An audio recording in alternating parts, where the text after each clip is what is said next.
Hello tout le monde, j'espère que vous allez bien. Je vous retrouve aujourd'hui pour une nouvelle vidéo sur la chaîne et il s'agira de ma palle pour le challenge Mars au féminin. Comme son nom l'indique, ce challenge consiste à lire seulement des autrices durant tout le mois de mars selon un certain nombre de catégories. C'est un challenge tout ce qu'il y a de plus classique, sauf que on doit choisir uniquement des autrices. J'ai déjà vu plusieurs posts Instagram et plusieurs vidéos passées concernant les palles de différentes personnes, donc n'hésitez pas à les farfouiller un petit peu partout pour vous donner des idées si vous souhaitez participer. En tout cas, ce challenge il est créé par Flow Books. Je vous mettrai les liens de tous ces réseaux en barre d'informations si ça vous intéresse. Maintenant que les présentations sont faites, on passe tout de suite à la liste des ouvrages que j'ai choisis pour ce challenge. La première catégorie, il s'agissait donc de lire un classique et pour répondre à cet intitulé, j'ai choisi Sido suivi des vrilles de la vigne de Colette.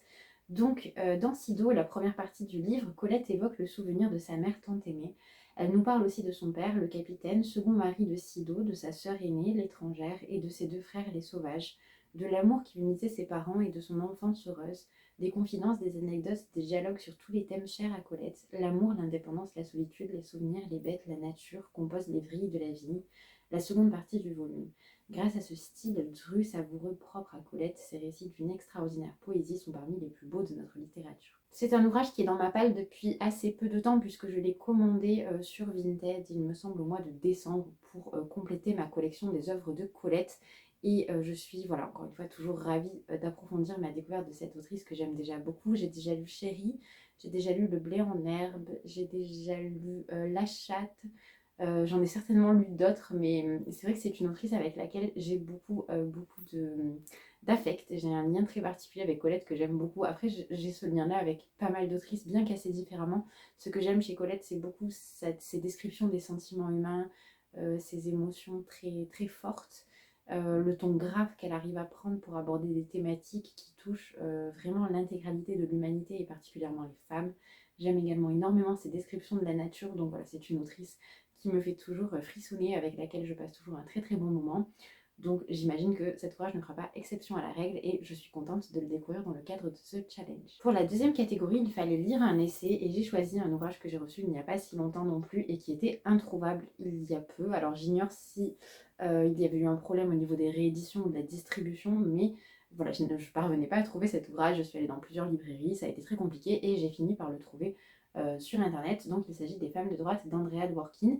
Et le problème dont je vais vous parler est récurrent puisque ça fait un moment que je cherche également la politique sexuelle de la viande qui est de la même autrice et que je ne parviens pas à trouver en français.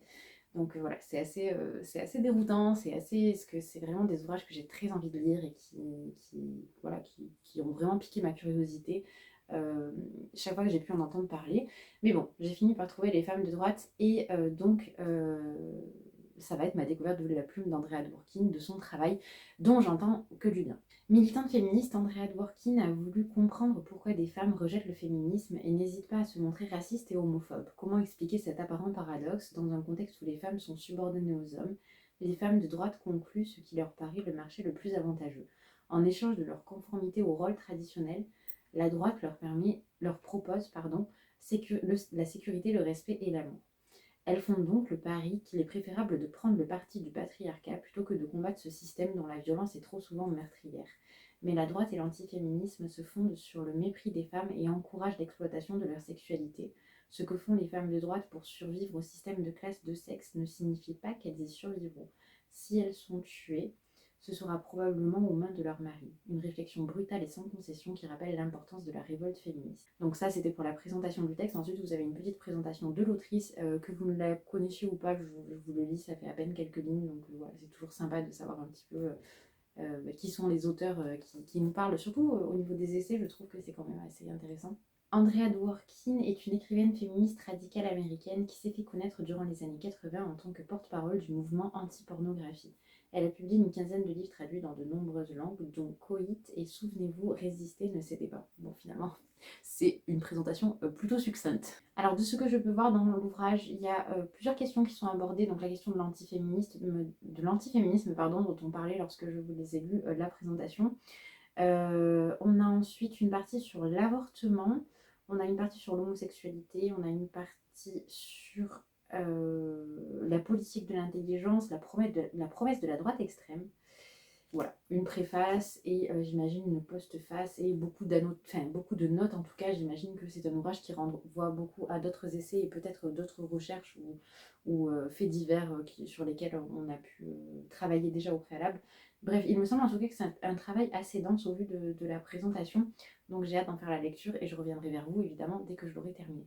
Pour la troisième catégorie de ce challenge, il fallait lire un livre d'une autrice iranienne et j'ai choisi La Muette de Chador Javan, qui est une autrice que j'ai découverte il y a plusieurs années déjà avec Comment peut-on être français, qui m'avait vraiment bouleversée. C'était vraiment un texte très très riche dans lequel on suivait l'autrice qui arrive en France, plus précisément à Paris, qui va apprendre la langue française par le biais de la littérature qu'elle découvre et qu'elle affectionne immédiatement, et notamment par le biais des lettres persanes de Montesquieu. C'était vraiment un récit bouleversant et extrêmement fort.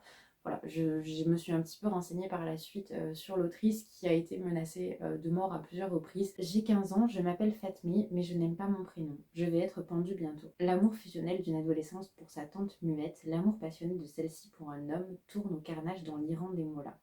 Chador Javan fait un récit court, incisif et dénué de tout artifice. Écrite dans un cahier par une adolescente de 15 ans en prison, La Muette est une histoire qu'on n'oublie pas. Donc effectivement, c'est un récit assez bref et écrit relativement gros, mais voilà, encore une fois, Chador Javan, c'est une autrice qui en très très peu de mots fait ressentir des choses extrêmement fortes, et en fait on sent toute la véracité qu'il y a derrière ses écrits. On ne peut pas rester de marbre, c'est vraiment très puissant. Ça faisait un petit moment que je ne m'étais pas replongée dans un texte de l'autrice, donc c'est l'occasion. Il est dans ma palle depuis un petit moment, donc voilà, je l'en sors et je sais que, voilà, que ça ne me laissera pas de marbre une fois de plus, et ce sont des récits que je trouve bouleversants. Je vous invite vraiment à découvrir cette autrice. Je sais qu'on a beaucoup entendu parler de Comment peut-on être français lorsqu'il est sorti. Alors pour ma part, je l'ai découvert plus tard, puisqu'on me l'a offert à la fac une année comme ça. C'était assez surprenant d'ailleurs. C'est un ouvrage qui m'est tombé dans les mains au bon moment. En tout cas, c'était un cadeau très très bien pensé qui m'a fait beaucoup reconsidérer des questions que j'avais, et même au niveau de mes positions en tant que féministe. Ça m'a vraiment ouvert les yeux sur beaucoup de choses sur lesquelles ils étaient vraiment fermés jusque-là. Je pense que j'avais une vision peut-être plus libérale du féminisme, et voilà, et ce type d'écrit et ce type de témoignages m'ont vraiment aidé à dépasser certaines dimensions qui étaient très finalement centrées sur la condition des femmes en Occident. Bref, voilà, juste pour toutes ces raisons-là, je peux que vous conseiller de lire Chador Javan. Alors la catégorie suivante, donc la quatrième, il faut lire un livre d'Annie Ernaux, et j'ai choisi Hôtel Casanova, donc d'Annie Ernaux. Je pense qu'Annie Ernaux est mise en avant pour ce challenge, enfin le challenge de cette année suite à son obtention du prix Nobel de littérature. Après, je m'en réjouis puisque j'ai beaucoup de textes d'Annie Ernaux à découvrir encore, bien que j'en ai lu quand même une certaine quantité maintenant. J'ai choisi Hôtel Casanova parce qu'il est extrêmement bref et que je suis toujours dans mon fameux challenge de découvrir absolument toute l'œuvre de Dostoïevski, et ça me prend énormément de temps. Donc j'aime bien entrecouper mes lectures d'ouvrages très conséquents, très denses, de plus de 600-700 pages, avec des petits textes comme ceci. Donc là, on est sur un ouvrage qui fait 95 pages, mais ce sont des petites nouvelles, des petites notes presque. Donc ça se lira extrêmement aisément, ça va être parfait pour entrecaler, comme je vous disais, avec des ouvrages un peu plus costaud en termes de pages simplement. En quatrième, on a seulement un extrait d'un des textes qui se trouve dans l'ouvrage. Je vous le lis rapidement pour que vous fassiez une idée, mais ça vous en dira finalement assez peu sur ce que contient l'ouvrage. Par la suite, je vous lirai peut-être la petite présentation qu'on a également en dessous. J'ai retrouvé une lettre de paix dans un dossier de facture datant des années 80. Une grande feuille blanche pliée en quatre avec des taches de sperme qui avaient jauni et durci le papier, lui donnant une contexture transparente et granuleuse. Il y avait seulement écrit en haut à droite « Paris, 11 mai 1984, 23h20, vendredi ». C'est tout ce qu'il me reste de cet homme. Et en ce qui concerne la présentation de l'ouvrage, donc, passion sensuelle, amour maternel heurté, vertige du transfuge, écriture révolution, hommage à Pierre Bourdieu, en 12 textes composés entre 1984 et 2006, ce recueil est une invitation à découvrir l'écriture rare d'Annie Ernaux et à s'initier pas à pas à ses thèmes les plus obsessionnels et fondateurs. Une catégorie où j'ai eu un peu plus de mal parce que je n'ai pas très envie de lire de la poésie actuellement, donc la catégorie, c'est la cinquième il me semble, lire une poétesse. J'ai choisi, vu que je voulais présenter dans le dernier book haul vu que je voulais présenter dans le dernier book haul présent sur la chaîne, je me suis dit que j'allais le sortir immédiatement, donc les œuvres poétiques de Louise Labbé.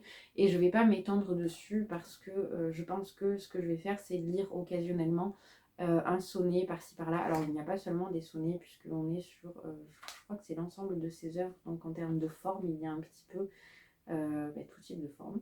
Louise Labbé, vous la connaissez certainement pour le poème Je vis, je meurs. Si ça vous dit rien, je vous mettrai un lien pour le lire directement, mais je pense que ça vous parlera en tout cas à la majorité.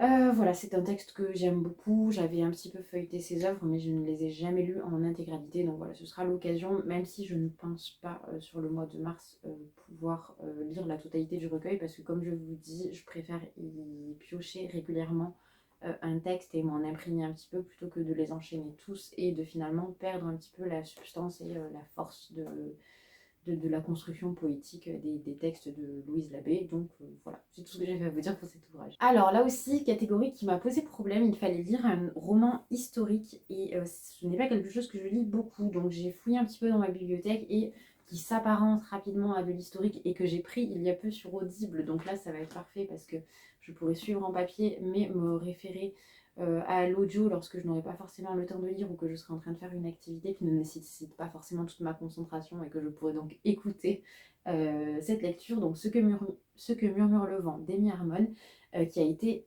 très bien reçu lors de sa sortie. Ça fait un petit moment que je l'ai dans ma palle, c'est les éditions Charleston qui me l'avaient envoyé. C'est la première fois et la seule fois d'ailleurs où j'ai collaboré avec cette maison d'édition et j'ai été vraiment extrêmement touchée, que ce soit pour ce titre-là, parce que Amy Harmon, je l'ai découvert avec ses textes plus jeune adulte qui sont publiés dans la collection R et je les ai tous trouvés extrêmement forts, une fois de plus. Ce sont vraiment de très jolis récits, mais de ce que j'ai pu lire, Ce que murmure le vent est vraiment incroyable, donc j'ai hâte d'en faire la lecture. Je vous lis rapidement le résumé. New York 2001. Pour respecter les dernières volontés de son grand-père adoré, Anne Gallagher fait le voyage de Brooklyn jusqu'à Domaer, un petit village du nord de l'Irlande, afin de disperser les cendres de son aïeul sur sa terre natale. Avalée par le brouillard au milieu du lac où elle lui fait ses derniers adieux, elle est victime d'une mystérieuse attaque. Quand Anne se réveille, elle est en 1921 dans le domaine de ses ancêtres, où tout se semble penser qu'elle est son arrière-grand-mère disparue lors de la sanglante insurrection de 1915. Perdue au cœur des heures les plus sombres de l'histoire irlandaise, alors que gronde déjà la guerre civile et le chaos, la jeune femme du XXIe siècle doit tout réapprendre. Déchirée entre son désir de retrouver la vie qui était la sienne et la folle liberté que lui offre ce nouveau départ, Anne réussira-t-elle à trouver sa place? Donc on est à la fois sur un roman historique, mais aussi sur une espèce d'histoire de famille. J'ai hâte de le lire, ça fait un moment qu'il est dans ma palle, encore une fois, et j'en ai entendu que du bien, donc je pense que c'est le moment. Encore une catégorie qui m'a fait défaut parce que visiblement j'ai du mal avec ces genres-là. Il fallait lire un polar ou un thriller écrit par une femme et je lis très peu de polar parce que je n'aime pas ça et en thriller je suis assez difficile aussi. J'aurais pu choisir un livre en littérature horrifique et en fait je me suis rappelé que j'avais cet ouvrage-ci, donc La doublure de Melissa d'Acosta, qui est un ouvrage qui tranche radicalement avec ce que fait l'autrice habituellement, bien que je n'ai rien lu, mais pour avoir rien lu de cette autrice en tout cas, dans son intégralité. Mais au vu des retours que j'ai pu en voir, le plus souvent j'ai l'impression que ce sont des romans assez feel good avec une vibe très contemporaine, avec un côté peut-être un petit peu romance ou avec des relations intergénérationnelles. Enfin, il me semble qu'il y avait quelque chose de cet ordre-là, donc qui s'apparente un petit peu à des romans type roman Virginie Grimaldi ou roman de Karine Ponte. Là, on n'est pas du tout dans ce registre-là, puisqu'on va être dans un ouvrage qui va parler de manipulation, qui va parler de mensonge, qui va parler d'instrumentalisation d'une jeune personne qui va être sous l'influence d'un couple, un couple extrêmement riche qui va plus ou moins la prendre sous leur aile et voilà, et on va voir un petit peu ce qui va advenir de cette jeune femme qui est complètement sous le joug de ces deux personnes qui sont apparemment assez peu intègres moralement, dirons-nous. J'en sais pas beaucoup plus, je l'ai commencé en audio en décembre, mais pareil, j'ai renoncé parce que j'étais voilà, dans je sais pas, une période de toute autre envie en tout cas, donc je ne me suis pas plus attardée. J'ai dû lire, j'ai dû écouter 2 ou 3 chapitres et ensuite j'ai un petit peu déconnecté de cette histoire, mais c'est vrai que ça commençait pas trop mal et j'aimais beaucoup la façon dont la psychologie des personnages était abordée. Donc pourquoi pas lui redonner sa chance, le terminer, connaître le fin mot de cette histoire et donc découvrir pour la première fois un ouvrage de Melissa d'Acosta. Et enfin la dernière catégorie de ce challenge, il fallait lire une bio ou une autobiographie. Alors j'ai choisi un journal, je trouve que c'est un petit peu du même ordre. J'aurais pu choisir une biographie, j'en ai quand même quelques-unes dans ma palle qui concernent notamment Colette, Virginia Woolf. Je dois en avoir une également de Marguerite Duras. Mais j'ai choisi, puisque actuellement je suis vraiment dans ma lecture de Dostoïevski, de lire le journal d'Anna Dostoïevski, donc, qui est son journal de 1867. Anna Dostoïevski, c'est la jeune femme qui épouse l'auteur. Alors, il est déjà rentré du bagne, etc., etc. Et il se retrouve dans une espèce de course, puisque voilà, financièrement, il a beaucoup de choses à assumer. Je vous expliquerai beaucoup plus en détail tout ça dans ma vidéo sur Dostoevsky, mais en gros, il a une charge financière qui est assez conséquente à cette époque-là. Et il se trouve qu'il doit absolument rendre un roman. Euh, il lui reste à peine 15 jours de délai et il ne s'est pas attelé suffisamment rapidement à sa tâche, ou tout du moins il n'a pas réussi à être suffisamment prolifique à ce moment-là. Et donc Anna va l'aider à le rédiger. Va naître entre cette femme et l'auteur donc une relation, comme vous l'imaginez, assez forte et intense, puisque rédiger un roman en une quinzaine de jours, ce n'est pas rien.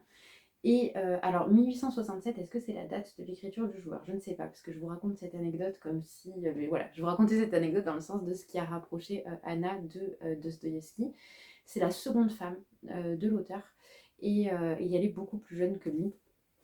Ce qui m'intéressait aussi, c'était de découvrir un petit peu son rôle dans la construction du joueur, parce que j'ai terminé ce roman que j'ai beaucoup aimé, et c'est vrai que j'aimerais bien savoir à quel point on doit cette œuvre à Anna également. Voilà, donc je trouvais que c'était très intéressant de mettre en avant en plus finalement un personnage dont j'avais jamais entendu parler jusque-là. C'est vraiment en faisant mes recherches sur Dostoevsky que je me suis aperçue de tout ça et que je me suis rendu compte que son journal était édité. Je suis impatiente d'en découvrir plus et de pouvoir vous raconter encore beaucoup d'anecdotes sur Anna et sur Dostoevsky dans ma vidéo qui sera consacrée à tout ça.